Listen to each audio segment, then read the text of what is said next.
Well, this is the first time I've ever opened for, or had Adele open for me. So I guess I'm moving up a little. Awesome. Thank you for this opportunity. This is something I've never done before. Let's just say it's on my bucket list. Public speaking is one of the worst, the scariest things that people face and fear the most. And I thought I would try this just as a personal challenge. I have a few family members here to be a support group for me. I'm turning 70 years of age this year, 70 years of age, actually 3 months from today, April 11. And I am doing okay, except I got a few pounds here. And some of these pounds come from Papa's Pizza in Milford. There's 2 of those, you know. I love their pizza, it's Italian style.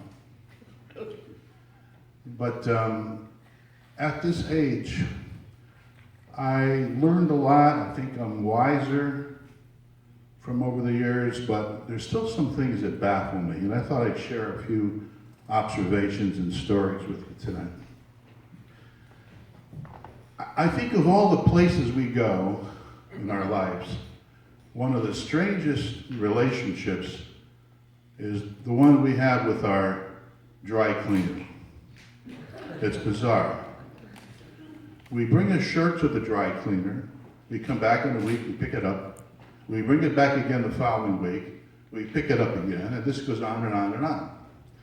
It's like both of us possess the shirt half the time. That's true. And maybe what that means is, when I go buying another shirt, I should probably bring the dry cleaning guy with me. Go to Target or something and say, I like this one, what do you think? Yeah, I think that'll work with a little light starch, Of all the warning labels and warnings that we get in life, like cigarettes and alcohol and seat belts and cell phones, don't use them. The one warning that we seem to ignore the most is the dry cleaning label. The one that we have the most concern about, I should say.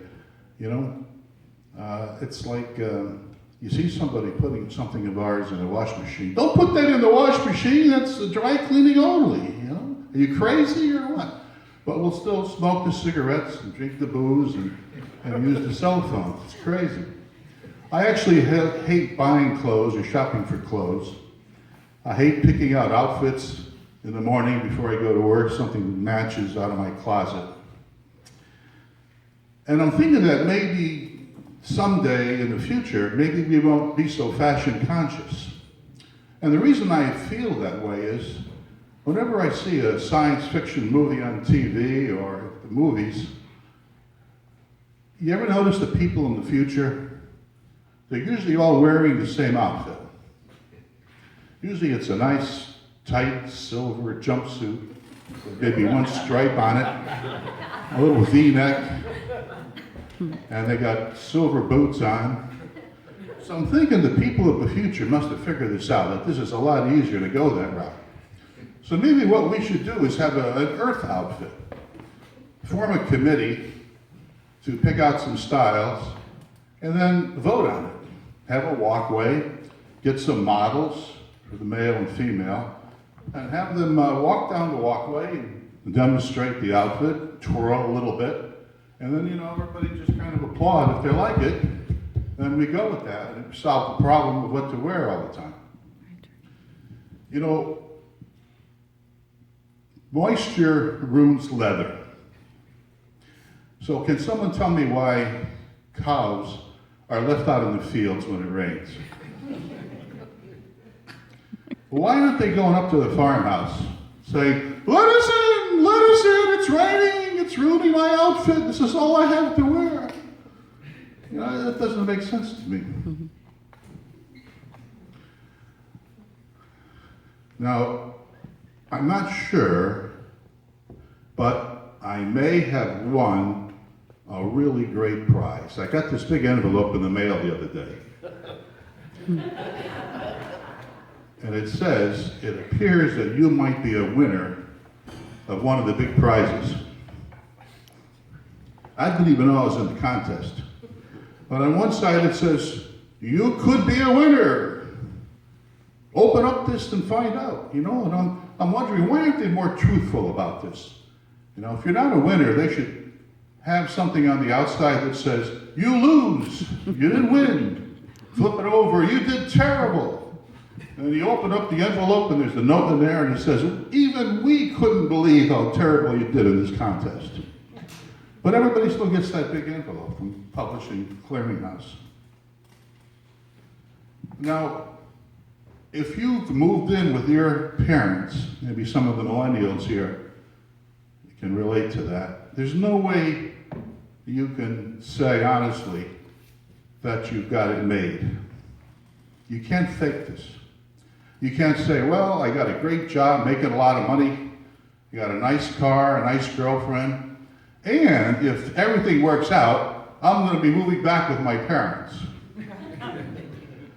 That's like having your parole reversed and going back into the slam.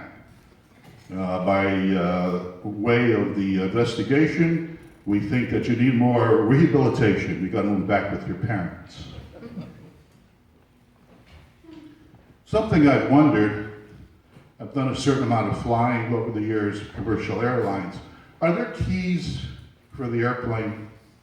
Because if there are, you got to think by the law of averages that the pilot is going to forget the keys once in a while.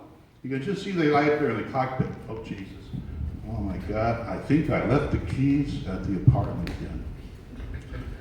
And he doesn't want to get on the intercom and tell the passengers, ladies and gentlemen, this is your captain speaking. We have a little problem. There's going to be a little delay before we push back. I've left my keys at the apartment. So what happens? You look out the window of the plane next to you and you see all these people, technicians, running around the plane, and you're wondering what they're doing. What they're doing is they're looking for that little magnetic key box that they put underneath the wing as the spare key. You think they're servicing the aircraft, and they're not.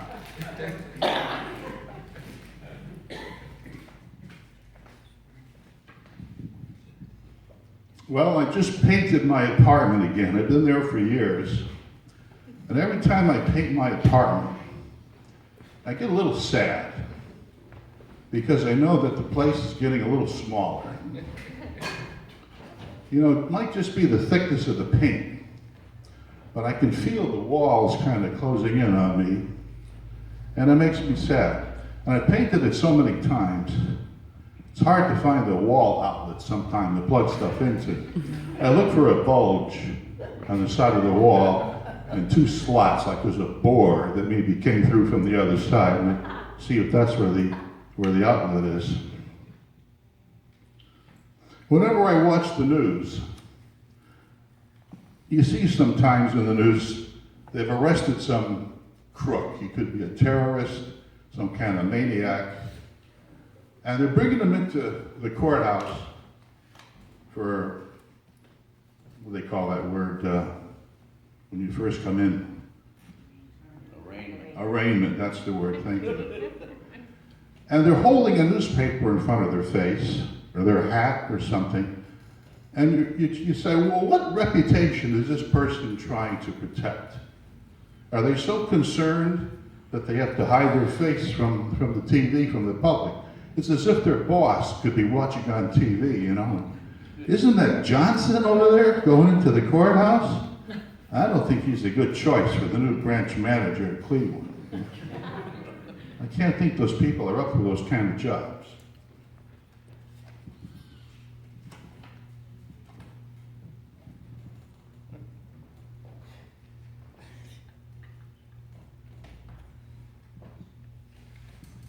Now, every time somebody recommends a doctor, and when you get to be my age, you get a lot of doctors, there's a lot of things wrong with you. But every time somebody recommends a doctor, they always say, well, he's the best. He's the best. You should try this doctor. He's fantastic. How can that be? They all can't be the best, right?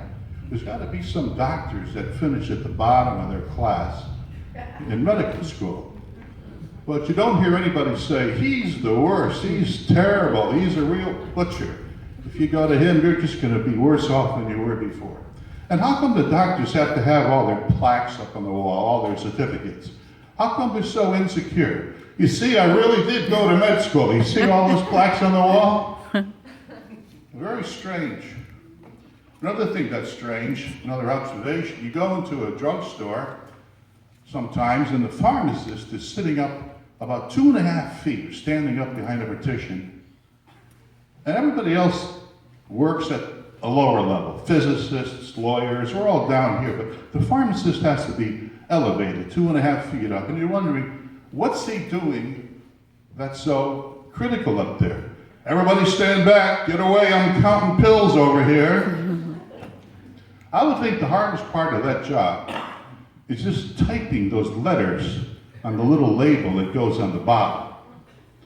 But no, you walk into the pharmacy and you got a prescription in your hand and you say, sir, can you fill this prescription, please? You stay down there, I'm counting pills, you know? Very strange.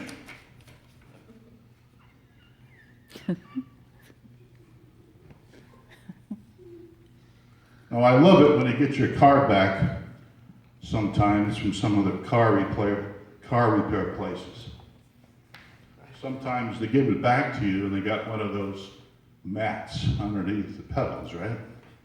Like they're so obsessed with cleanliness, they don't want to even step on your carpet. Then the mechanic comes out and he's all greasy and oily, he's covered with gook, he looks like Al Jolson, you know, all that grease all over him. And still though, that's better than when you go and get your car fixed and the service manager comes out, and he's wearing a white jacket, white coat, and he's holding a clipboard, and he says, well, we have it running again. It's idling quietly. And I said, oh, can I see it? No, we want to let it run by itself. We want to keep it overnight. And of course, what they mean is they want to run up the bill some more. You know, that runs up to a big expense sometimes. Just a couple more here of observations. Sorry I couldn't memorize them all.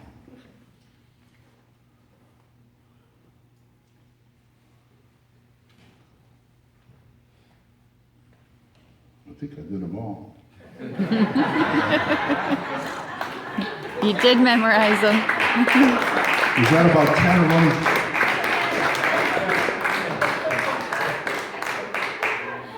I think I did them all.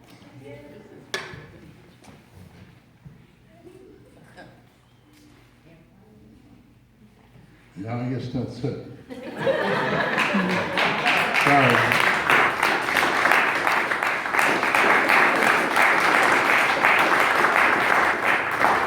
Thank you, and thank you for this group for organizing this. This lets me check off something on my bucket list. Okay? Absolutely. Well done, Ron.